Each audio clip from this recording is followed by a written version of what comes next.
Welcome back to this week's Tutorial Tuesday. This week we are taking a look at Mirage, the holographic trickster. Mirage has the passive of Now You See Me, the tactical of Psych Out, and the ultimate of Life of the Party.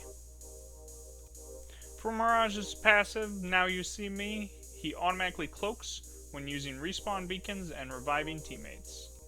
This ability can be incredibly useful, especially at mid to long range. You can easily res a teammate when they get downed, and your opponent, when they push up, won't know where you're at.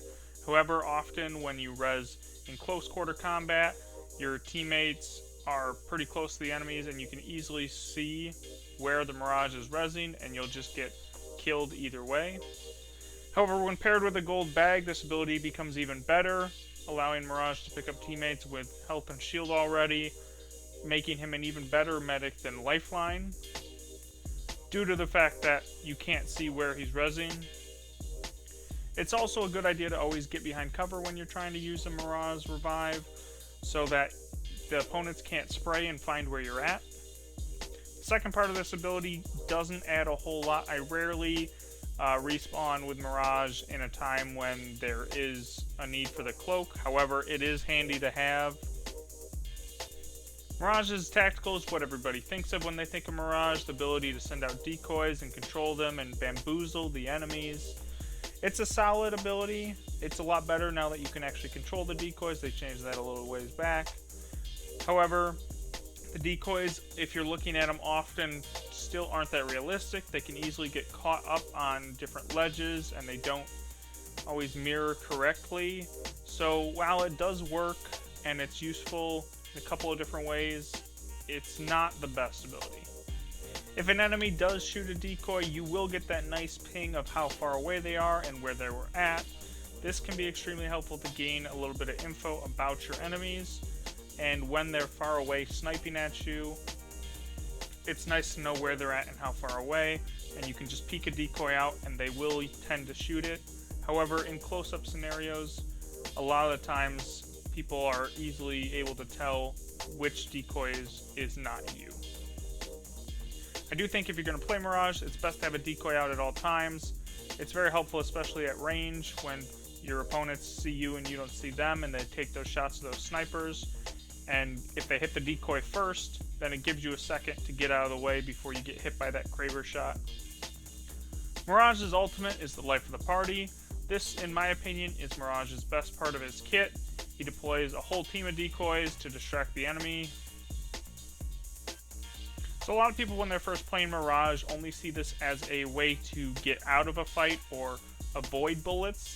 But all the best Mirages will use this as a way to attack opponents, especially when they can't see which one you are and where you're coming from.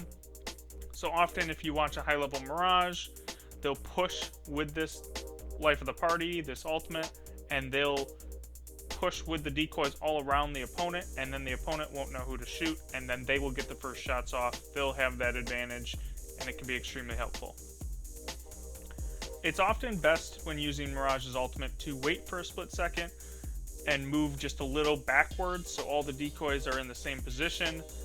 This doesn't allow your opponent to tell which one is you, and it can really help you in that advantage in that fight, especially if you're trying to recover or trying to get out of it.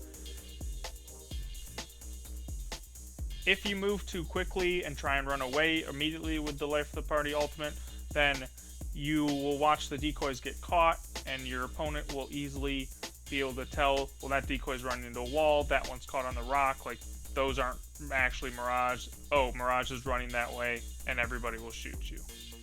You can use this ultimate when you try and res people with Mirage's passive and you go into cloak. However, I don't recommend it because it's almost useless because of the fact that all of your decoys then just also act like they're resing, so it'll actually even further notify your opponents, hey, he's trying to pick somebody up, and they can easily try and find out where you are. Another nice thing about this ultimate is the fact that you get it back extremely quickly, so don't be afraid to use it.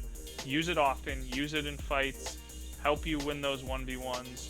It can give you a lot of advantages that you wouldn't have otherwise playing almost any other Legends. And while it won't do any damage to an opponent like a Fuse, Knuckle Cluster, or a Valk Missile Swarm, it is extremely helpful in most scenarios. All in all, I think Mirage is a solid legend. He's not the top tier legend, but he's fun to play, and there's almost nothing in the game more satisfying than when you can successfully bamboozle your opponents. It's extremely fun. It adds a lot of flavor to playing Mirage, and it often brings me back to him. If you want to see some extremely high-level Mirage gameplay, I recommend you check out Abusing R2, and I recommend you check out Zeus. I'll drop both their links below. Abusing R2 is one of the top Mirages in the world. He streams on Twitch, and Zeus creates some incredible Mirage content on YouTube. As always, I appreciate you guys coming and watching this video and checking out this Tutorial Tuesday, and I'll see you guys next week.